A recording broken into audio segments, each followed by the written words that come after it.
Bien, el tema de hoy en realidad es movimiento armónico simple, pero antes vamos a trabajar una aplicación de la teoría de errores con viscosidad.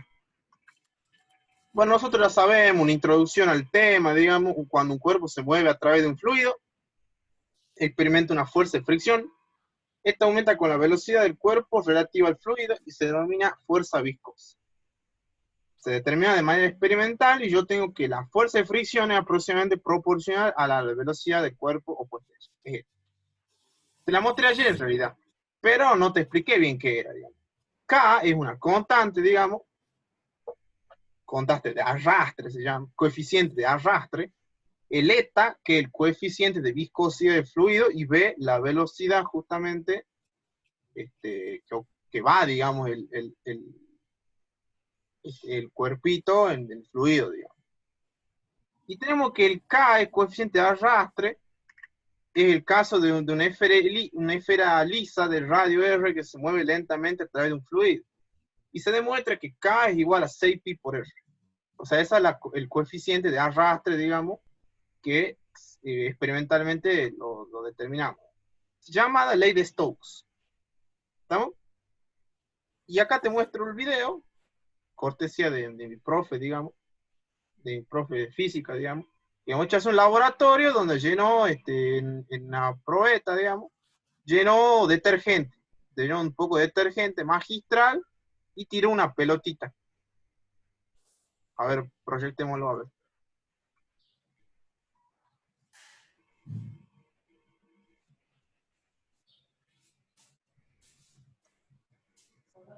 Viste que él suelta la pelotita, que es una bolilla, digamos, cae con una cierta lentitud, digamos.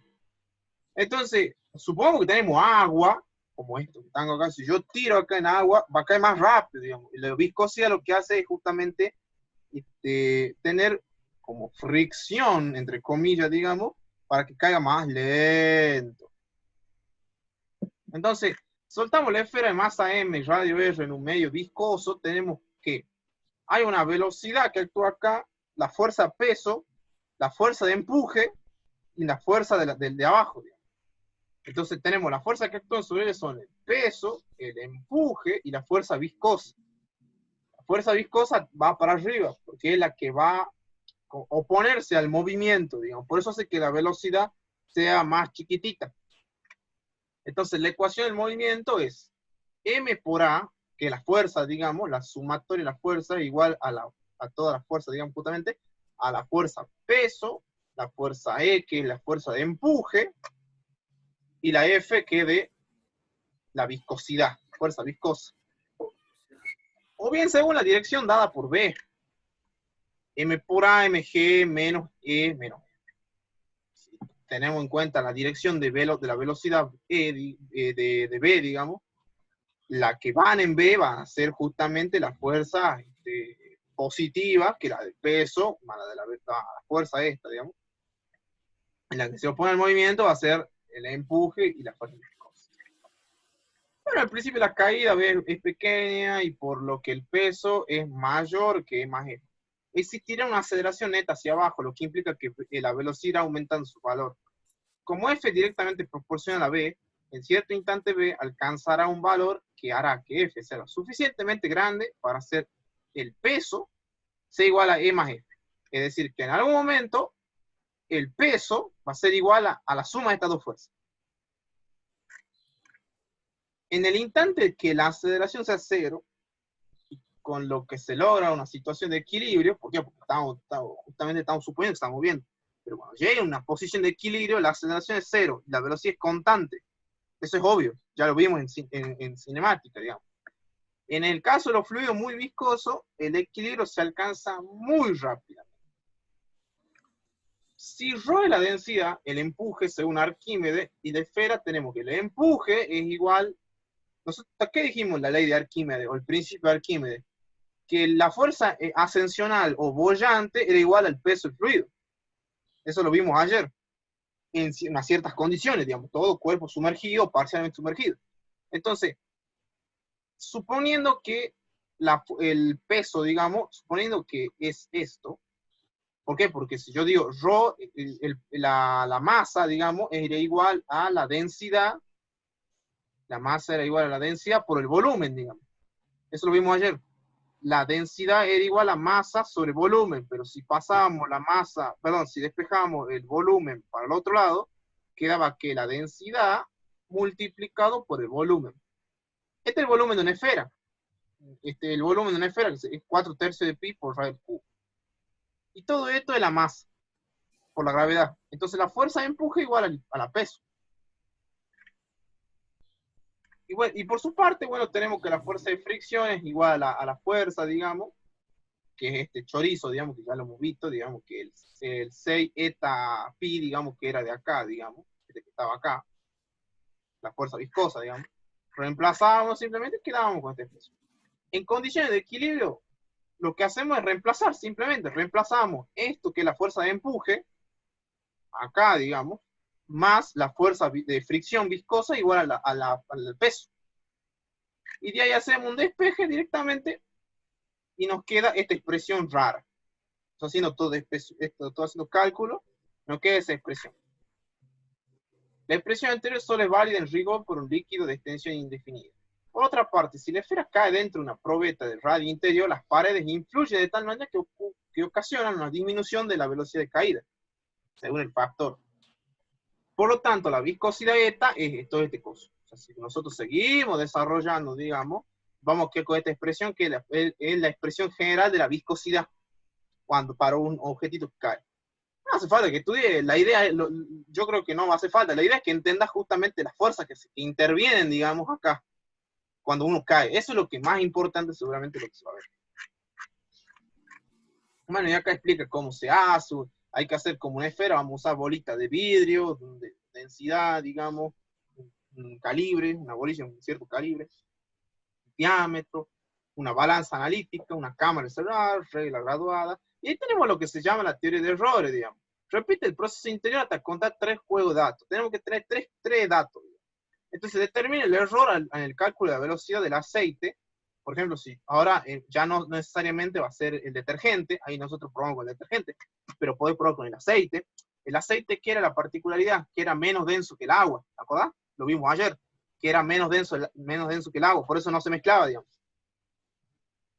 Entonces, el delta de eta, que mejor dicho vendría a ser el error, digamos, el error de la viscosidad, el otro error, digamos, barrita, 4 sobre los errores de cada uno. Tenés el error de R, digamos, que R es el error del cierto radio, digamos, el rho de la densidad, de la masa y de la velocidad. Y en base a la formulita esta grandota, podemos obtener lo que se llama justamente el correspondiente error, digamos. Y lo que hay que hacer es anotar el valor de la viscosidad del líquido con su correspondiente error. Esta se desprende de esta. La viscosidad es igual a la viscosidad media, digamos, más menos el error absoluto, digamos, de la viscosidad. Y acá, como verás, son todos errores relativos, digamos. Son todos errores relativos. Podemos calcular el delta de eta, que es, digamos, que está acá. Como verás, es un laboratorio sencillo, digamos, que bueno, lo puedes hacer en tu casa, digamos. Agarrar un tubo, digamos, un vaso. Bueno, los que fueron a los viajes de egresados tenían esos vasos largos, ¿viste? Bueno, puedes usar, digamos, puedes usar de probeta, digamos, también. No es buena utilidad, digamos. Y las preguntas que dicen, por ejemplo, cuando se vierte el líquido en la probeta es necesario que se haga lentamente. Y antes de empezar la experiencia es necesario esperar un lapso prudente. ¿Por qué cree usted que son necesarias esas precauciones? Podría medir con bastante precisión este método en las mismas condiciones del agua destilada. Agua destilada, el agua, digamos, del aparato de destilación, digamos, química, digamos, y del alcohol. Explica. Bueno, ahí está la referencia, digamos, que es de donde obtuvo el profe, digamos, el laboratorio. Es un lindo laboratorio del cual uno también aplica, digamos, ves que acá aplicamos las reglas de la suma, digamos, para los errores relativos. y cada uno es el error absoluto. Eso es lo que me quedó pendiente de ayer.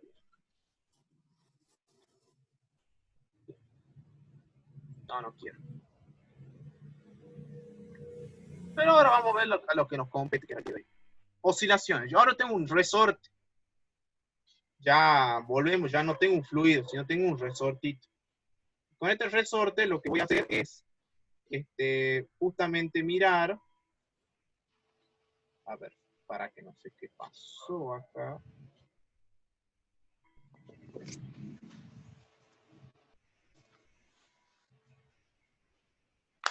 La oscilación del resorte dice, cuando un objeto vibra u oscila sobre la misma trayectoria, cada oscilación tiene la forma y toma la forma de una cierta cantidad de tiempo y se llama periódico. Nosotros ya hemos visto resorte. De hecho, tenía un resorte acá, no sé si fue, pero lo tenía acá, digamos. El resorte puede ser tranquilamente una... De hecho, también hemos hecho un laboratorio así. Bueno, no lo tengo, digamos. ¿Viste los anillos de las, ¿cómo se llama? De las cartillas, digamos. Los anillos de las cartillas, vos los sacas, Sí. también son como resortes, digamos. Bueno, con eso también uno puede hacer el laboratorio. ¿Qué pasaba cuando estaba en equilibrio? Bueno, se estiraba un delta de X. Es un mini repaso lo que ya hemos visto. La fuerza de restitución a la fuerza de resorte que tiende a regresar a su posición, la fuerza depende del desplazamiento X. Y ahí nosotros teníamos que era la ley de Hooke. La fuerza igual a menos K por X. Esa es la fuerza que ejerce el resorte. Porque yo empujaba para allá, pero ¿qué pasaba? El resorte hacía una fuerza para que venga para acá, para que vuelva al estado de equilibrio. Entonces, era menos KX. Y a su vez, el trabajo que ejercía el resorte también era negativo, porque el trabajo era la integral de eso, digamos, diferencial de X. Y también, como se ponía en movimiento, ya lo teníamos ahí directamente. Entonces, quedaba que el trabajo era igual a 1/2 de K por X al cuadrado. Ahora, en base a eso, lo que tenemos que ver es qué pasa cuando yo tengo del otro lado también.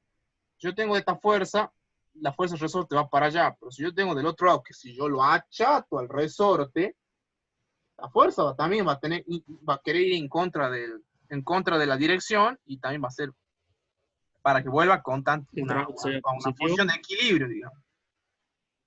Okay, cuando X mayor a 0, cuando X. Bueno, hay que tener en cuenta unos ciertos parámetros, digamos, para ver el movimiento periódico o armónico. ¿La amplitud qué? Una amplitud. La amplitud es si yo tengo una función trigonométrica, ponele, denotada con A, es justamente la magnitud máxima del desplazamiento con respecto al equilibrio. Era la famosa amplitud, digamos, cuando tenía una función senoidal o cosenoidal. Exactamente. Tangente no era tan así. El valor máximo del módulo siempre y siempre es mayor que 0. Por lo tanto, el caso del resorte es 2A. Y es obvio, si yo tengo, suponete que esto es A, todo esto va a ser 2A. Yo va estirando y se va a oscilar así, digamos. Ciclo. El ciclo es una vibración completa, va de 0A, de A a menos A y de menos A a 0. Es un ciclo.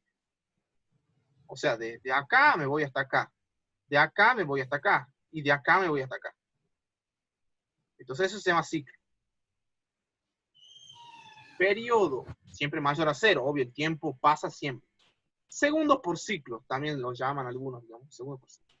Frecuencia es la inversa del periodo. El número de ciclos en la unidad de tiempo. Y tenemos la famosa unidad Hertz. Un Hertz es igual a un ciclo sobre segundo. O lo mismo que 1 por 1 sobre segundo. Más vulgarmente, pero bueno, le decimos ciclos. Frecuencia angular. Esto ya es algo más conocido, porque la frecuencia angular es parecida a la velocidad angular, digamos. Dos veces pi, dos pi veces en realidad, la frecuencia. Entonces omega igual a 2 pi radianes sobre segundo. Ya hemos visto. Pero es reparecido. Entonces decimos que si f es la frecuencia es la inversa del periodo, o el periodo igual a la inversa de la frecuencia, entonces podemos decir que en base a esto, el omega es 2 pi sobre el periodo. En vez de decir 2 pi la frecuencia, 2 pi sobre el periodo. 2 pi por la frecuencia, 2 pi sobre el periodo. Y ya vemos lo que se llama movimiento armónico simple. Dice, cuando la fuerza de restitución es indirectamente proporcional al desplazamiento con respecto al equilibrio, la oscilación es más. Entonces, yo tengo un AX igual a menos K sobre MX. Esa es la fórmula de la aceleración. Bueno, pero ¿de dónde sale eso? Tranquilamente lo vamos a ver acá. ¿Qué teníamos nosotros? Teníamos que la fuerza del resorte por la ley de Hooke era menos K por E. ¿No es cierto? Nosotros teníamos eso, digamos. Eso hemos visto ya. Pero la fuerza, ¿cómo está definida? Segunda ley de Newton. A ver, de paso, vemos si está estudiando. ¿Cómo es la segunda ley de Newton? La acción y reacción. No, esa es la tercera. ¿Cómo La era? segunda era Lo que estoy la escribiendo masa ahora. por aceleración. Claro, la sumatoria de la fuerza igual a la masa por la aceleración. Entonces, tengo la fuerza igual a masa por AE. Si esto igual a esto, y esto igual a esto, por transitividad, esto igual a esto, y esto igual a esto. Entonces me va a quedar que esto es igual a esto.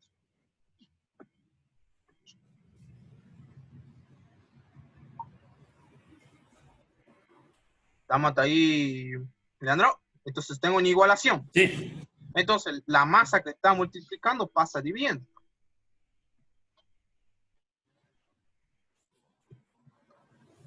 ¿Estamos? Entonces yo tengo AX igual a menos K sobre MX. Entonces yo, por conveniencia, ya que algunos me van a decir, bueno, pero no significa nada esto, yo lo que puedo hacer es escribir esta expresión, ya hago X, lo zafo al X, y pongo acá, por X.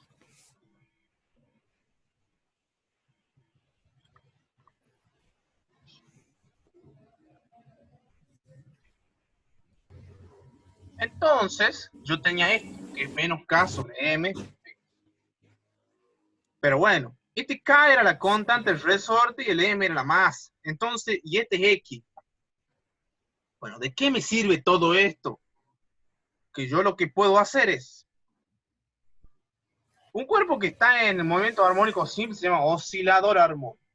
El masa es la proyección del movimiento circular uniforme sobre un diámetro. Entonces vamos al libro. ¿Por qué vamos al libro? Porque acá los dibujitos están medio, que yo hice, están medio feo, digamos. Bueno, este no. Oscilación, oscilación, oscilación. ¿Dónde está el dibujito? Este. Tengo acá lo que se llama un aparato, digamos, para generar un círculo de referencia. Entonces, la relación del movimiento circular uniforme es esta que está acá. Nosotros ya dijimos, como la velocidad no es la misma porque cambia la dirección, pero la rapidez es la misma. Eso ya lo hemos visto. La sombra de la esfera es esta que está acá. Entonces, es un aparato para crear un círculo de referencia. Yo tengo una pantallita, digamos, vertical, iluminada se llama, donde a medida que va girando ese disco, digamos, que es una esfera en la tornamesa giratoria, ¿no? Porque es giratorio, va a proyectar sobre esa pantalla, digamos, una sombra, y esa sombra va a ser un movimiento circular uniforme. O sea, va a hacer un movimiento circular uniforme. Mientras que en la tornamesa la esfera Q se mueve con movimiento circular uniforme, su sombra, este que está acá con el punto P, digamos, se mueve de un lado a otro con un movimiento armónico. Así se va moviendo. O sea, se va a ir moviendo así. Hay otro que va a ir moviendo así con una función sinusoidal. Entonces, la proyección justamente de ese círculo disco va a ser como un oscilador. La esfera se mueve de un lado sobre un eje igual a X con movimiento circular uniforme. La sombra oscila en movimiento armónico simple. Es decir, este que está acá, digamos, es este que está acá. Entonces yo lo que voy moviendo, en contra de la aguja del reloj, porque acá la velocidad angular va así, digamos. Va en contra. Entonces, a medida que el P este que está acá, ese P va a ser la proyección justamente en la pantalla. Entonces, a medida que vaya girando, en la pantalla, cuando gire, cuando yo tengo un haz de luz ahí, va a girar como un oscilador armónico. O sea, va a girar de acá para acá, de menos A a, de menos A a. ¿Se ve?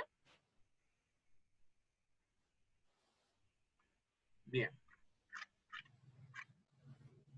Bueno, después hace unas par de deducciones, digamos, que era el movimiento armónico simple, digamos, pero la vamos a ver acá, en la foto. No te asustes, acá son cálculos zarpados, pero no te asustes. El círculo en el que la esfera se mueve de modo de la proyección coincide con el movimiento oscilante, del cuerpo oscilante. Bueno, sí, eso sí es verdad. Entonces, a medida que yo vaya, y ese vector giratorio se llama fasor. Eso lo va a ver en física 2 con más detenimiento. Cuando veas corriente alterna, ahí lo va a volver a ver, digamos. Sabiendo que F es igual a menos K por X y F igual a la masa por aceleración, teníamos esto. O sea, esto ya lo tenemos. Bueno. Pero después acá dice, supongamos que K sobre M, ahora vamos a supongamos que K sobre M, ¿por qué se fue así? Supongamos que K sobre M sea igual a 1. Entonces, si K sobre M es igual a 1, ¿qué quiere decir? Que K va a ser igual a M. Obvio, ¿no? Tiene lógica, digamos. La constante del resorte va a ser igual a la masa, digamos, entre comillas. Entonces, tengo eso. Yo voy a tener que A de X va a ser igual a X.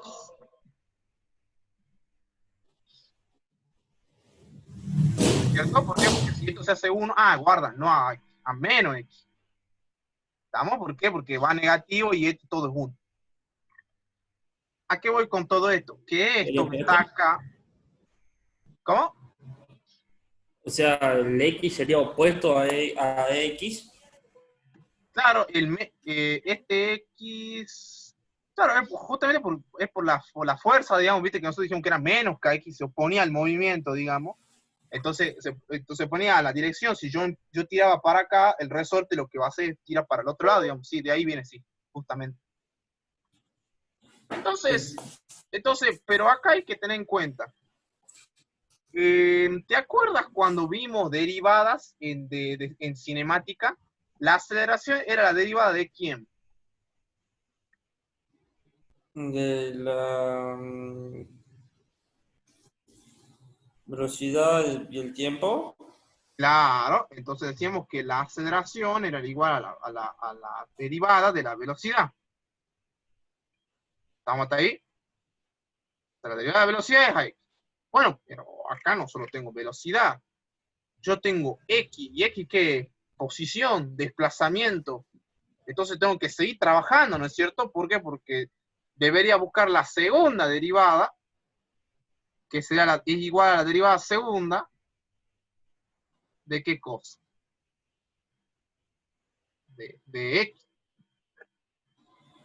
¿No es cierto? Porque nosotros dijimos que la aceleración era la derivada de la velocidad, pero a su vez la velocidad era la derivada de la posición del vector R, del X, del desplazamiento, de la distancia. Entonces, nos vamos a quedar con esa expresión.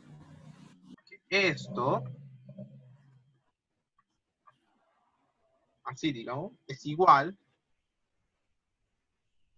a esto. ¿No es cierto? Pero ¿cuánto vale a X menos X? Entonces nos zafamos esto y nos ponemos esto. Bien. Yo tengo ahora esta cosa. Yo tengo esto. Lo que se puede hacer es integrar varias veces para poder encontrar justamente un t, digamos, y acá quedaría como un tipo logaritmo o algo así, digamos. ¿Por qué? Porque puedo pasar este delta de t para acá y el menos x puedo pasarlo para acá. Y podría integrar varias veces. Es medio caótico, digamos, sería medio largo. Entonces lo que vamos a hacer es utilizar otro método que se llama el método de la fórmula de Euler. El método de la fórmula de Euler dice lo siguiente. Vamos a hacer un dibujito. Si yo tengo un círculo trigonométrico, tenés que acordarte algo de trigonometría, digamos. Si yo tenía un círculo trigonométrico, digamos,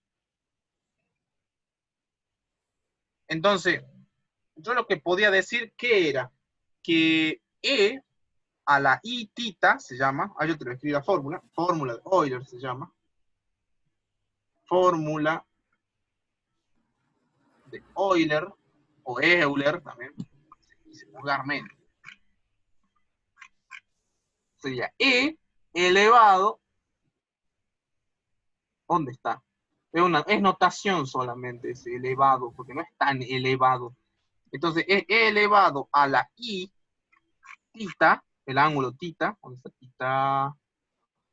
Tita, no, acá, E a la I tita, E a la I tita es igual a el coseno del ángulo, al coseno de ese ángulo tita, digamos,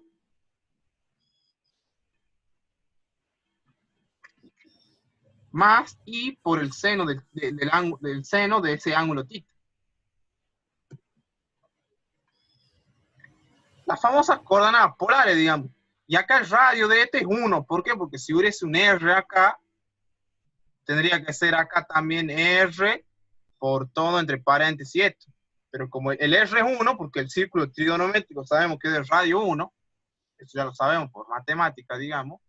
Supongamos que yo tengo esto. Tengo un vector acá, digamos, un vector R, y tengo coordenadas acá, ¿no es cierto? Y de este lado, ¿qué era? El coseno, ¿no es cierto? Ah, de hecho. Coseno de tita sería. Claro, si yo tengo el ángulo tita acá, ese es el coseno, y si yo tuviera acá, sería el seno. Seno. ¿Por qué? Porque si yo tengo en cuenta este, es paralelo a este, y entonces este es lo mismo, digamos que este. Entonces, teniendo en cuenta esta fórmula, todo lo que viene nos va a ser más fácil. No vamos a necesitar hacer ecuaciones diferenciales, por ejemplo. ¿Por qué? Porque acá esto se resuelve con ecuaciones diferenciales, digamos. Se hace algo más mecanizado, pero en física no se va a trabajar mucho en eso, a menos que sí sepa. Si sabe, bueno, lo mete y listo. Pero ponerle el caso que el que no sepa. ¿Cómo hacemos? Bueno, vamos a proponer, es una ecuación diferencial de tipo homogénea, ¿verdad? Vamos a proponer, esto es porque sale de la galería, ¿no? Después no me... Ay, guarda, y acá es algo curioso. Yo puse la fórmula de Euler así, digamos, pero vamos a poner otra cosa. Vamos a proponer un X. Ese X va a ser es como una tipo solución, digamos, el problema, que en vez de ser E a la I tita, vamos a hacer E a la I t. Así es, o E a la I lambda, no sé cómo, no me acuerdo bien cómo es. Es E a la lambda t, no E a la I t, E a la lambda t.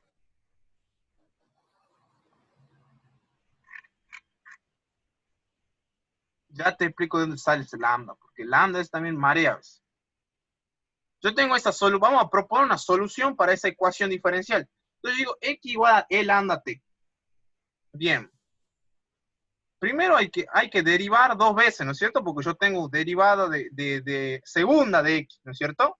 Si yo tengo derivada de una, tengo derivada una vez, pero si tengo derivada dos veces, tengo que derivar dos veces. Entonces voy a derivar. Derivo esto que está acá. Creo que te sale rápido, a ver. Ajá, ¿por qué me salió así? ¿Por qué cero? No, no es cero. Ah, yo soy re inútil. Acá no puse no puse con respecto a quién, digamos, bueno, no importa. Bueno, obvia eso, no es cero, digamos, no tiene sentido si fuera cero. La derivada de t es bajo el... Qué raro, che, porque... Ah, claro, esto tengo que poner. A ver.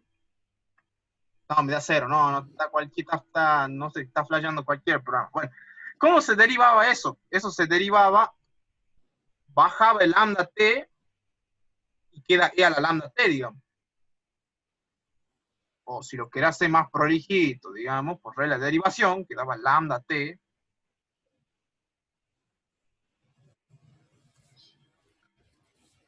Ah, pero después lambda se me va, ¿cierto? Sí, el lambda se me va después. Entonces, lambda, claro, porque es 1, digamos, la derivada, lambda por e a la lambda t.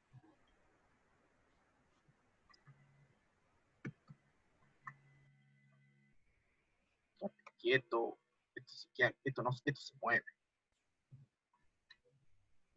Esto también voy a correr un poquito acá.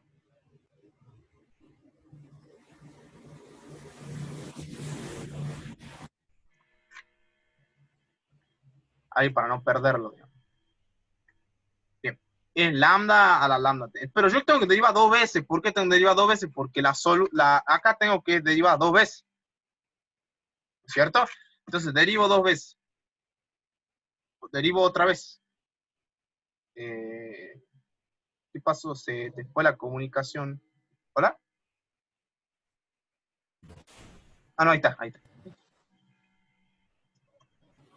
Bien. Si yo derivo esto, bueno, no voy a derivar esto, digamos, voy a derivar esto que está acá. Todo esto. Me va a volver a cero, nada que ver. Nada que ver, está diciendo cualquier macana.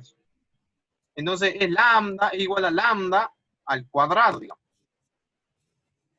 Yo lo tengo hecho, digamos, pero si uno quiere hacerlo más paciencioso, va a dar, digamos, que es la derivada de lambda al cuadrado, digamos.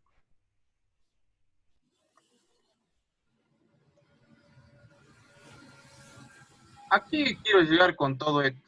Que acá vamos a llegar a una expresión de tal manera que se corresponda a lo que estamos trabajando, digamos. Y acá hay otra, y es otra cosa acá.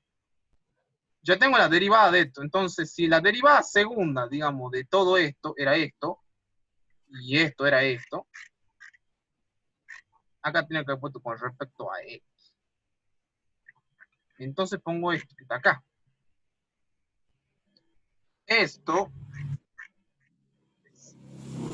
va a ser igual a todo esto.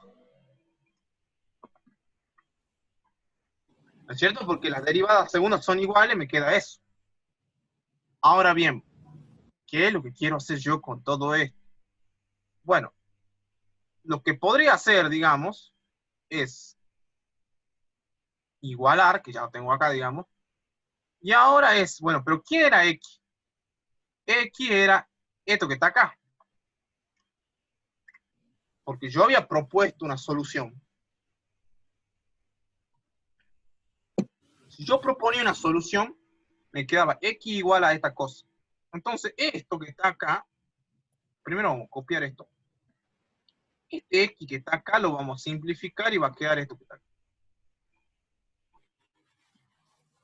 ¿Se entendió lo que hice?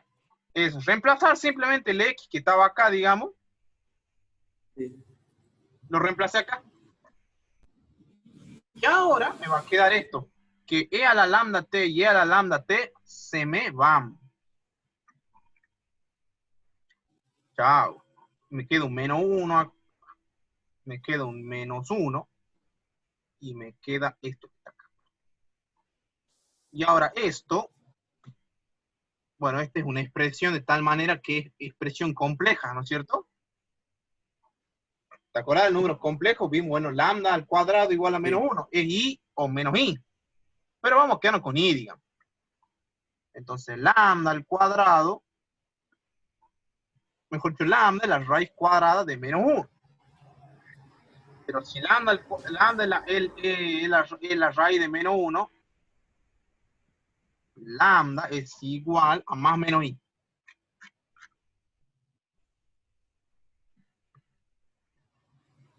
Bien, ¿para qué quiero llegar con todo esto? Que ahora yo sé que ya sé que la solución es el lambda parámetro es i o menos i.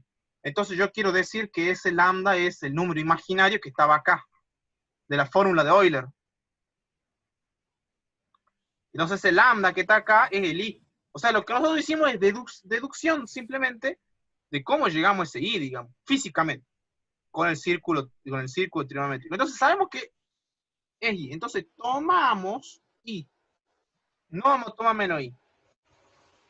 Entonces yo sé que una solución de tipo compleja.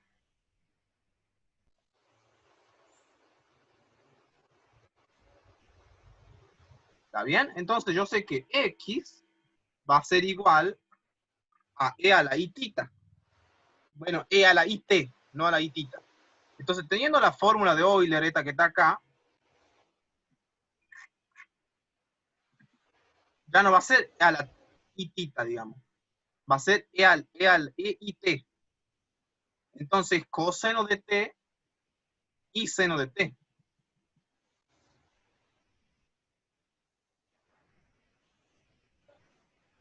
Entonces, el coseno de T es el X, justamente. En realidad, todo esto tenía que ser mayúscula, porque es toda la cosa, digamos.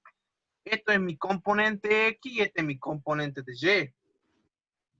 Ahora bien, yo tengo esta expresión. Trabajemos con coseno, digamos. Trabajando con coseno,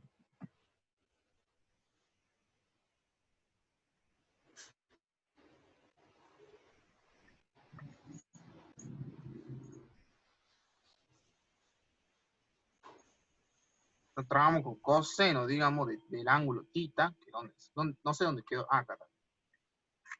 Trabajando con coseno de tita, entonces vemos acá, X es igual a cómo era. ¿Te acuerdas cómo era la función trigonométrica? La función trigonométrica que tenía amplitud, tenía frecuencia y tenía un desfasaje. Entonces, teniendo en cuenta esas tres, que ya te había explicado hace un rato, que era el periodo, todo eso, el periodo, la amplitud, entonces nos va a quedar la amplitud multiplicado por el coseno, pero el coseno ¿de quién? Del omega, ese omega que era la frecuencia angular, ¿estamos? Multiplicado por t, por un tiempo t, más un desfasaje phi. Más un desfasaje phi. Bueno, ahora yo tengo esto. ¿De qué me sirve esto? Bueno, ahora yo tengo que derivar eso. Yo tengo que derivar con respecto a t. Entonces yo pongo la derivada. ¿Dónde está?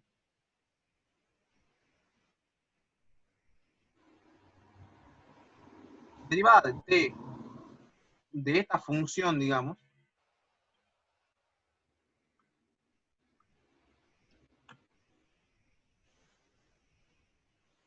Nada, está mal, no tiene que ser cero, no es cero. Bueno, tengo que derivar eso con respecto a t, digamos. O sea, la derivada de eso, digamos, toda función. Me va a quedar bueno, si hacemos rápidamente, va a quedar menos omega, porque este omega va a salir afuera, digamos, menos omega por A, por el seno del ángulo de todo eso que está acá adentro.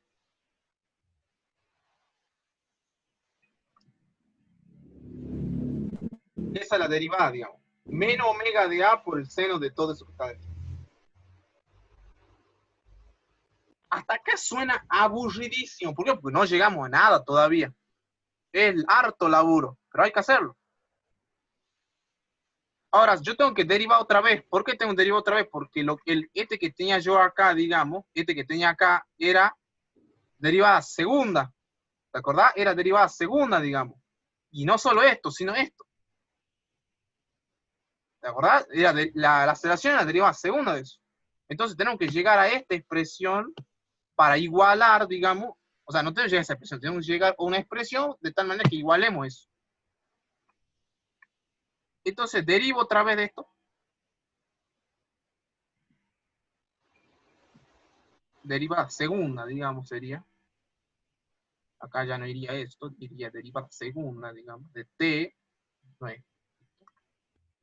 Yo derivo otra vez eso, digamos, o sea, derivar dos veces sería menos omega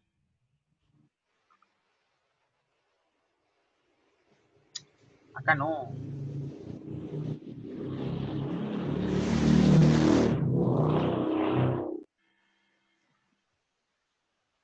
Menos omega al cuadrado por A por el coseno. ¿Por qué? Porque la derivada del seno es coseno.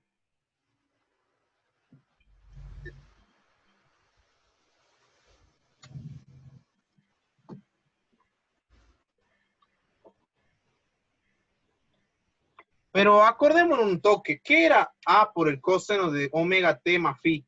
X, ¿no es cierto? Esto que está acá. Sí. Entonces, directamente, esto que está acá, voy a poner por X. ¿No es cierto? Ah, bueno, entonces, y acordémonos, la derivada de X era la velocidad, ¿no es cierto? Entonces, esta es una expresión de velocidad. Y esta es una expresión de aceleración. Entonces, la aceleración es igual a esto. Pero la aceleración también a la vez que era esto que está acá.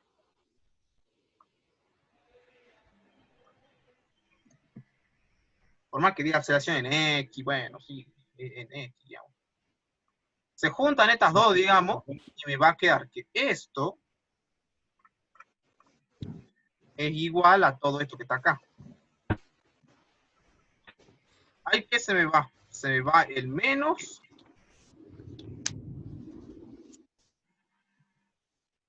Se me va el menos, este menos que está acá.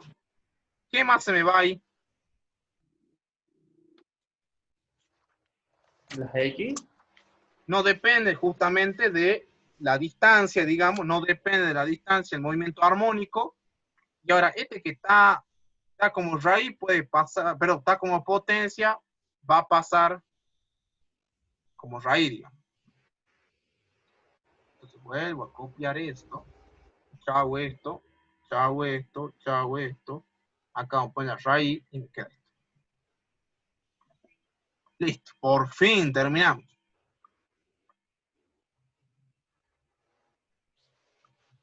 Entonces, la frecuencia angular es igual a la raíz cuadrada de la constante del resorte sobre la masa.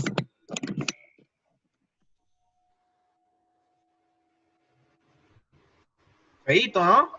Bueno, en base a todo eso llegamos justamente a la expresión de la frecuencia. Y acá esto es muy curioso, digamos, porque la frecuencia angular es igual a la raíz cuadrada de la constante del resorte. Es decir, depende de la constante del resorte. Cuando va a estirar, depende de la frecuencia angular con cuál va a estirar el resorte para que haya un oscilador, digamos, y depende sí o sí de la masa. O sea, la frecuencia depende de la... Si no quieres trabajar con el tiempo, depende de la constante del resorte y de la masa. Esa formulita es una famosa fórmula que después lo vas a volver a usar más adelante. Creo que mañana vamos a ver ondas mecánicas y vamos a volver sobre eso. Y vamos a deducir mañana la ecuación general de la onda, digamos, que es zarpada, digamos. Eso sí que es brutal, digamos, porque bueno, es complicado, pero sí se entiende, digamos. Bueno, repasando, yo tenía acá, partíamos de que de la ley de Hooke. La ley de Hooke, que era esta, la del resorte, usamos la definición de fuerza, igualamos estas dos cosas y llegábamos a esta expresión. Esto lo vamos a llamar 1 y lo vamos a usar al final de todo. Ahora, supongamos que esto es 1. ¿Por qué supongo? Porque yo quiero suponer que la constante del resorte es igual a la masa, digamos. Para poder empezar a trabajar todo, digamos. A pesar que después ya no va a ser 1, digamos. En la fórmula final ya no va a ser 1. Vamos, ya directamente utilizamos los valores habituales. Hacemos la derivada, usamos el círculo trigonométrico, horrible ese círculo trigonométrico, la fórmula de Euler, derivamos, proponíamos una solución para ver de dónde salía ese lambda, digamos, trabajábamos entero, nos llegábamos que lambda era igual a más menos i, pero para los efectos del problema, nosotros usamos el i. ¿Para qué usamos el i? Para poder usar la fórmula de Euler, que era esta. Esa fórmula de Euler directamente ya trabajamos solamente con el coseno. En otros libros se trabaja con el seno. vamos, yo te lo voy a decir posta, se trabaja con el seno. No interesa. ¿Sabes por qué te digo? Porque después, al fin y al cabo, el seno, cuando vos simplificas esto que está acá, digamos, vos vas a reemplazar por el primero que está acá. O sea, no va a depender, digamos. Entonces, después igualaba esto, que era esto, y esto que habíamos repasado allá arriba, digamos, y listo, y desarrollamos y quedaba esta expresión. ¿Dudas? Hay que estudiar, No, hermano. bien, macho. Hay que estudiar, ¿no? Sí, Bien. está En base a esto, jodidito eso. sí, es jodidito. Pero en base a esto podemos seguir sacando cosas acá. Que acá, bueno, la física, la matemática no termina, digamos, si tenemos estas cosas.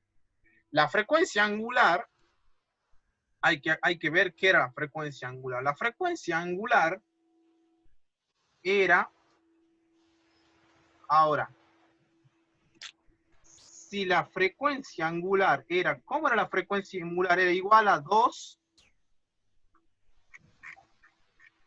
pi por la frecuencia, ¿no es cierto? Sí. Ahora, si es esto igual a esto, pero no solo eso, 2 pi por la frecuencia, pero no solo eso, sino que también puede haber sido 2 pi Y sobre el tiempo, el sobre periodo. el tiempo. Entonces, ¿qué podemos hacer? Esto que está acá, reemplazamos acá. Entonces, esto reemplazamos acá y queda esto igual a esto.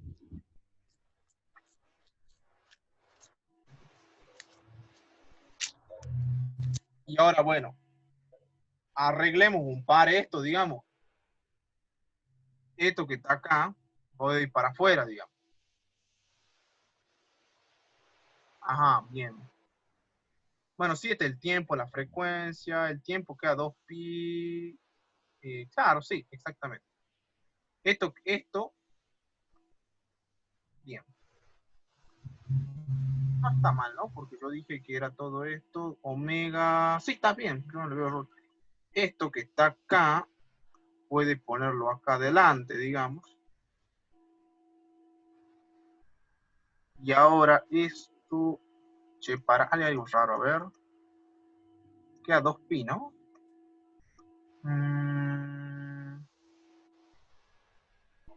No me estaría quedando algo hice mal, a ver, che, para. ¿Por qué? Porque me tendría que quedar la frecuencia 2 sobre pi. ¿Por qué me queda 2 sobre pi? A ver. Bueno, hagamos primero con la frecuencia para evitar lío. Vamos a hacer una frecuencia. Yo tengo 2 pi sobre f. Entonces, si yo tengo 2 pi sobre f, este 2 pi está multiplicando, puede pasar dividiendo. Digamos. Sí. 1 sobre 2 pi. Por esto.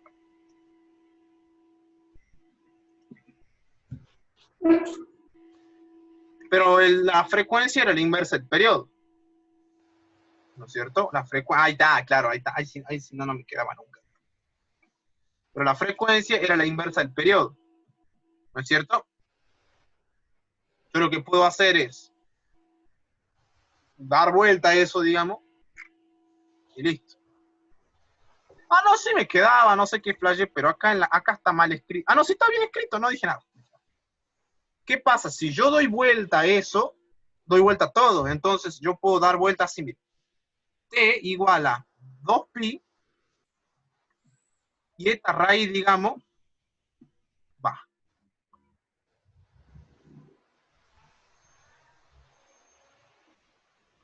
Está, tiro.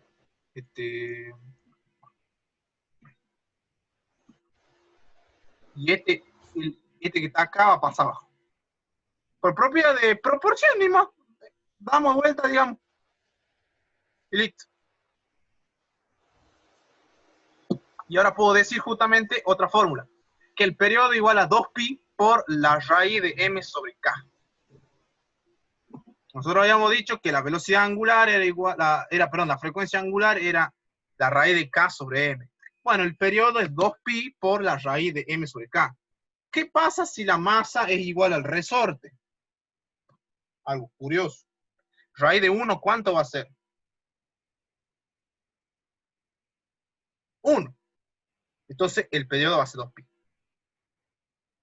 Pero, si yo tuviera otra cosa, ahora, si yo tuviera, por ejemplo, ¿qué pasaría si el K,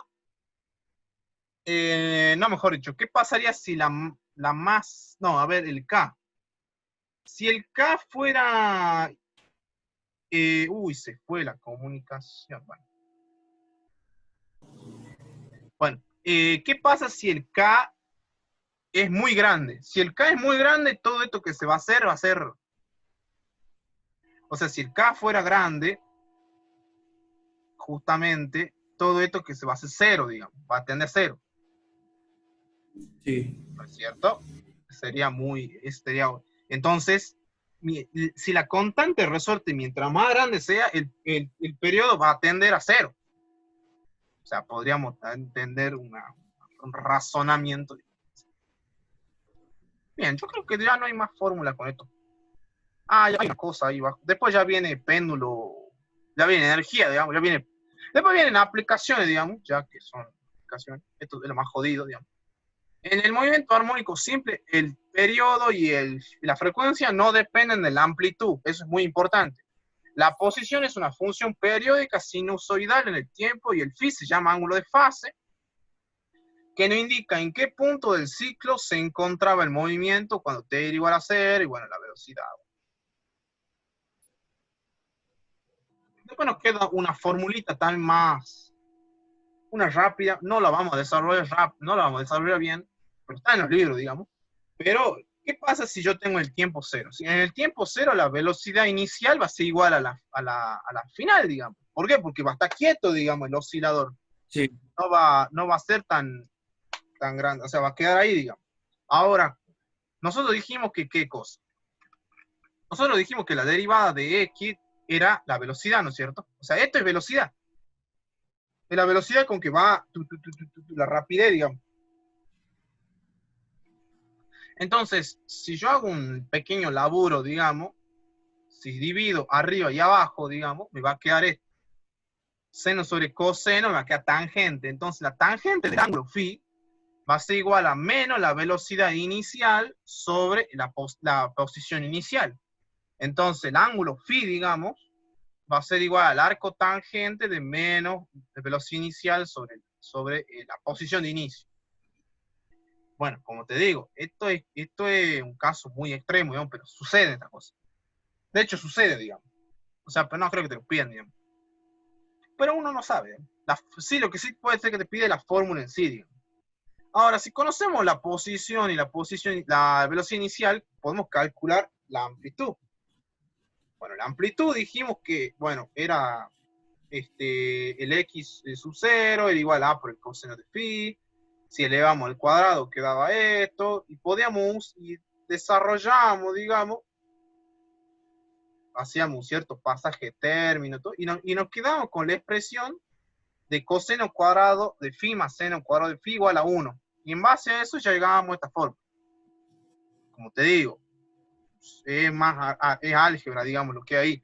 Pero ¿qué interesa? Que la amplitud es la raíz cuadrada de x sub 0 al cuadrado más la velocidad inicial al cuadrado sobre la frecuencia angular. Entonces ya la escribimos acá en el maple, a ver, para que quede, digamos.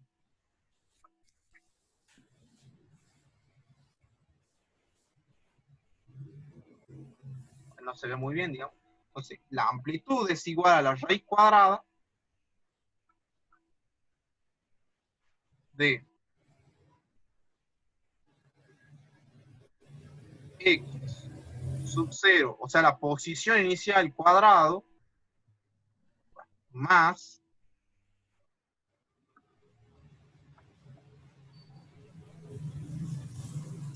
velocidad inicial en x al cuadrado sobre frecuencia angular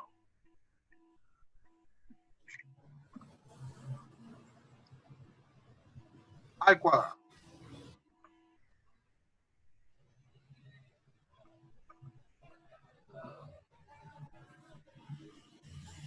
Como verá, acá no interfiere el tiempo, el periodo. No, en esa fórmula, el periodo no tiene sentido, digo. Pero sí interesa la velocidad inicial, digamos.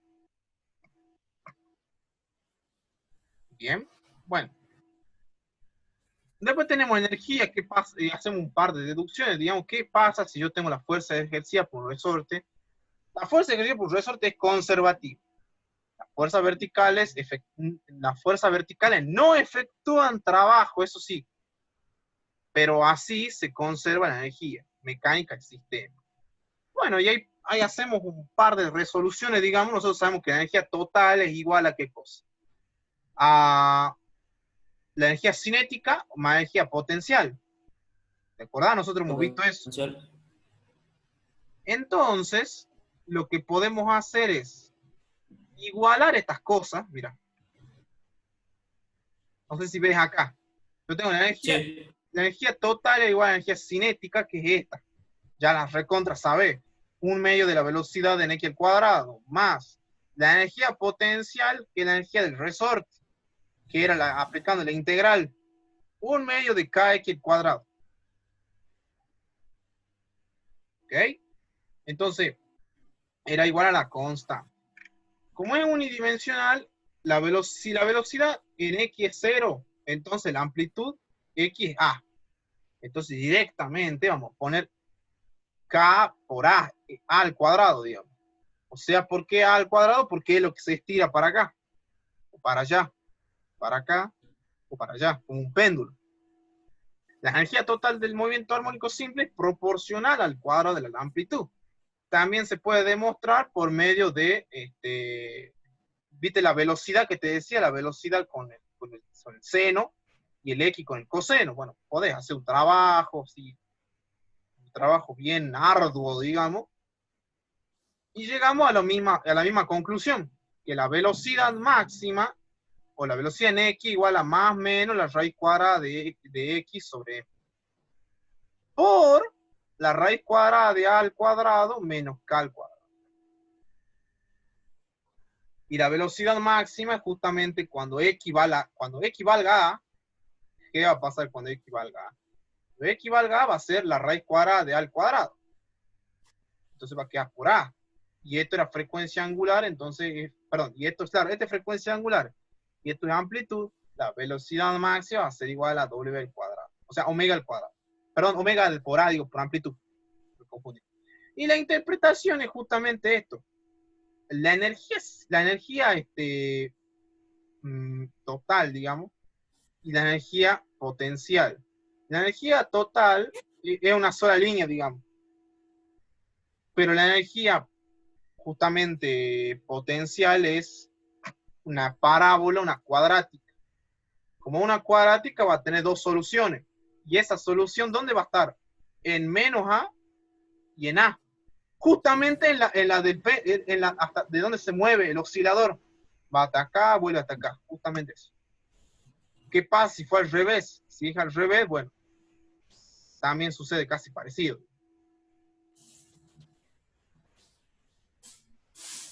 Bueno, el movimiento angular, creo que lo tengo acá en el otro libro. Esto lo vamos a pasar rápido, digamos. Creo que tengo el angular acá. Cuadrática tiene X líquidos. Cuadrática.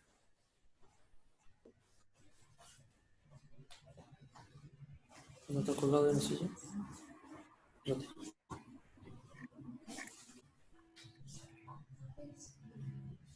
Bueno, el más angular no está acá. Vamos a ver acá.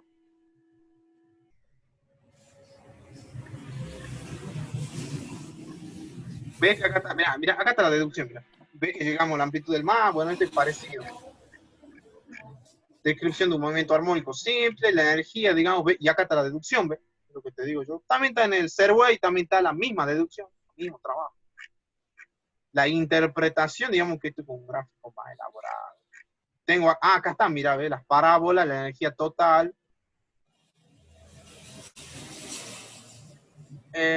Después, ¿qué pasa si yo tengo, por ejemplo, yo tengo una masita que cae, digamos, la constante del resorte me va a alterar, digamos. Bueno, también este es un ejemplo buenísimo de la conservación del momento lineal, digamos.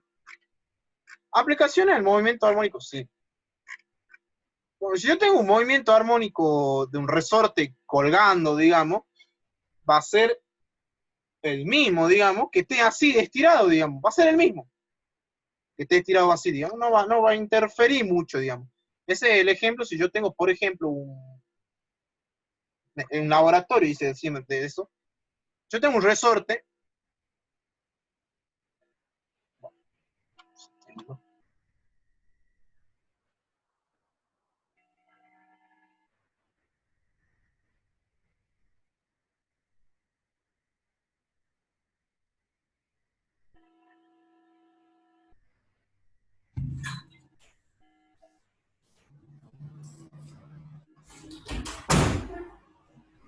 bien.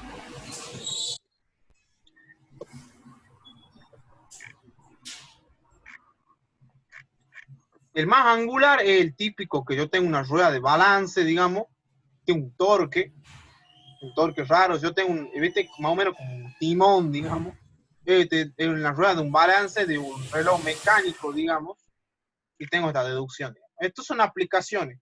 Vibración de moléculas, no, es ya más química, digamos, no es tan física, también hay cosas raras, digamos, ahí, pero bueno. Pero lo que nos interesa es el péndulo simple. El péndulo simple hay que analizar bien este gráfico. Como acá está más bonito, lo vamos a ver de acá. Digamos. Este es un péndulo simple idealizado, digamos. ¿Qué quiere decir idealizado? Que si yo tengo acá, por ejemplo, puede ser un columpio. ¿Te acuerdas cuando vimos al primo Morton que se iba de acá para acá, de acá para acá, digamos? Entonces, ¿qué te pasó? ¿Se apagó la máquina? Ah, no, ahí está, te veo. Si yo tengo, por ejemplo, si yo tengo, por ejemplo, un disquito acá arriba y tengo, por ejemplo, una distancia L, por ejemplo, yo tengo una distancia L en el cual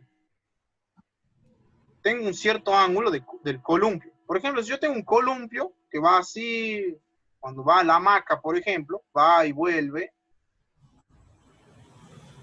yo tengo, por ejemplo, un cierto ángulo. Ese ángulo que tengo es tita. Cuando yo voy, por ejemplo, con una hamaca, voy a llegar a un momento donde la hamaca me va a volver a tirar para el otro lado. Entonces, ese movimiento es el A, digamos.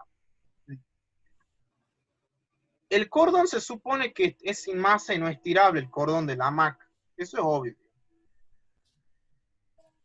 Por ejemplo, yo tengo una masa M que es una lentejita, digamos, se modela como una masa puntual. La lentejita esta que está acá va a tener dos fuerzas en el cual va a estar actuando. La fuerza tensión de la cuerda, digamos, y la fuerza peso. Es curioso, la fuerza peso va a tener dos componentes, tanto la componente horizontal como vertical. Este ángulo que está acá va a ser igual a este.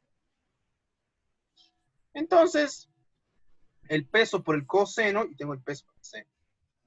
La fuerza de restitución sobre la lente que proporciona la A por el seno de tita. No a tita. Sin embargo, para valores de tita, seno, son senos parecidos a tita. De manera que el movimiento es aproximado a un armónico simple. Entonces, si yo tengo una fuerza tita mg por el seno, yo puedo tener menos g por el tita igual a menos g por x sobre l. ¿Por qué x sobre l? Porque el x es la curva que se va moviendo desde acá hasta acá, digamos, y desde acá hasta acá tengo un L. Entonces, X sobre L es igual a tita. Entonces me queda que la fuerza en tita es igual a menos mg, o sea, menos el peso sobre L por X. Y reemplazo me va a tener lo mismo. Y tengo lo mismo acá para un péndulo simple, tengo para la frecuencia de un péndulo simple. Tengo el periodo de un péndulo simple. Bueno, tengo un péndulo simple tampoco. Y un péndulo físico es parecido, pero yo tengo un centro de gravedad, digamos. Tengo un pivot acá y me va a un centro de gravedad. Y tengo acá las ¿cómo se llama? Las deducciones, digamos, tanto la frecuencia como el periodo. Tengo, por ejemplo, el ejemplo del Tyrannosaurus Rex, que es la zancada, digamos, es como casi un oscilador, digamos. Y que bueno, esto es lo que me va a quedar acá de la zancada. Oscilaciones amortiguadas, por ejemplo, yo tengo una campana, tengo un ejemplo, una campana, donde, bueno, ya cae algo más, un poco más elaborado, digamos, una oscilación por un poco de amortiguamiento, y tengo energía de las oscilaciones amortiguadas. Oscilación forzada y resonancia, por ejemplo, la resonancia, bueno, tengo acá la amplitud de un oscilador impulsado. La resonancia, bueno, abundan muchos ejemplos, por ejemplo, la destrucción de este puente por un temblor, digamos, y se termina. Bueno, no sé si me ves, Leandro, pero bueno, ¿tenés alguna Sí. duda? No, está todo bien, digamos. Bien, aclaración para ver los ejemplos del péndulo simple y del péndulo físico. Anda al resumen este que está acá. Este resumen es ideal para, ¿por qué? Porque te salva la papa para todo, digamos. El péndulo físico, yo tengo acá, son dos ejemplos, el péndulo simple y el péndulo físico son parecidos, digamos. Nomás que acá se trabaja con centro de gravedad, digamos, y en las oscilaciones, digamos, amortiguada, impulsada de resonancia, bueno, en base a este textito nomás, yo creo que con eso estaría, digamos. No es algo que es muy relevante. Resonancia se vuelve a ver en física 2, digamos, también, pero ya con resonancia parte magnética, digamos. Justamente resonancia magnética es lo que se produce, digamos. Pero acá lo que hay que entender y lo más esencial de todo es de dónde viene el movimiento armónico simple. Sobre todo de dónde viene el periodo, viene la aceleración, viene la frecuencia, el periodo, digamos. Bueno, y este ejemplo del resorte que va para acá, para allá, para acá, para allá. El del péndulo simple es curioso, ¿por qué? Porque el péndulo simple tiene casi las mismas fórmulas que el armónico simple, y al igual que el péndulo físico. No más que acá va a intervenir un G sobre L. ¿Qué es un G sobre L? El G es la aceleración de la gravedad, para abajo, digamos, y el L es la distancia que va de acá hasta acá. Entonces la frecuencia angular va a ser la raíz cuadrada del G sobre L. Y la frecuencia es 1 sobre 2 pi sobre G de L, y el T, el periodo, 2 pi sobre, al revés, digamos, la raíz de L sobre L. La gravedad es 9,81. Y en el físico acá tenemos también una componente del seno y una componente del coseno. Pero acá nos interesa justamente que el I, este que está acá, ese I es del momento de inercia. El momento de inercia con respecto al eje. ¿Por qué? Porque estamos hablando justamente de un centro de masa. Un péndulo físico, un cuerpo suspendido con un eje de rotación. Porque el péndulo físico rota. Hay un torque, digamos, va a haber un torque, ahí en el libro también dice eso. Y la frecuencia angular y el periodo para oscilaciones de la amplitud pequeña son independientes de la amplitud. Depende de la masa M, porque mira, fíjate que está la masa involucrada acá cuando hacemos las resoluciones. La distancia D del eje de rotación es su centro de gravedad y el momento de inercia. Bueno, eso sería todo, chango. Bueno, si no tenemos duda, nos vemos mañana. Mañana sí, va a ser algo más pesado, digamos. Esto está tranqui, digamos. A pesar de que al movimiento armónico simple sí nos tiramos un poco, pero después estos son similares para el péndulo simple y para el péndulo físico, y para el movimiento armónico simple angular, que no lo vimos, digamos. No tenemos tiempo, digamos. Son parecidos. ¿Qué hay que hacer? Sumar las fuerzas. En el caso del simple, por ejemplo, sumamos las fuerzas y las igualamos. En el físico, sumamos los torques. La sumatoria de los torques es igual al momento de inercia por la aceleración angular. Eso habíamos dicho. Entonces, había un torque igual a esto. El torque, el único torque que va a ejercer acá, ¿cuál era? El mgd por el d. Bueno, pero el mgd, ¿qué era el mgd? Es la masa, o sea, el peso, digamos, comillas, por la distancia d, que ¿dónde está esta distancia d, digamos? Y en cierto tipo. Hay un torque ahí justamente. El torque, ¿qué era?